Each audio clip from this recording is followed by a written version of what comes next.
তো প্রশ্নটা হচ্ছে what is the difference in data breach in an IT company and as a আর cloud server, মানে এই দুটোর মাঝখানে যে তোমার সিকিউরিটিটা আছে data breach in cloud environment আর একটা आईटी ब्रिच, এদের মধ্যে কি তফাৎ।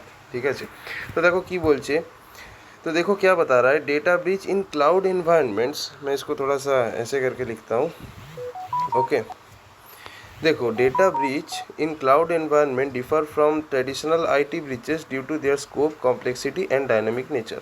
तो देखो यहाँ पे क्या हो रहा है कि क्लाउड एनवायरनमेंट से हमारा जो आईटी क्लाउड एनवायरनमेंट जो डेटा ब्रीच होता है और आईटी में जो डेटा ब्रीच होता है, इनमें बहुत डिफरेंस होता है स्कोप में, कॉम्प्लेक्सिटी में।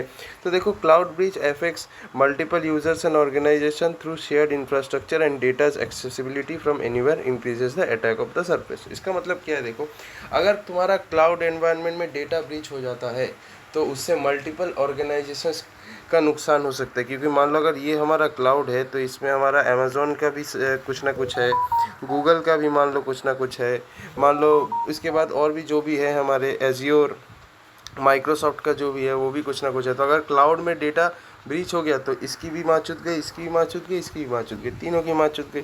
और क्या है कि क्लाउड का डेटा हम कहीं से भी एक्सेस कर सकते हैं, तो इसका मतलब क्या है कि सिक्योरिटी ब्रीच कहीं से भी हो सकता है।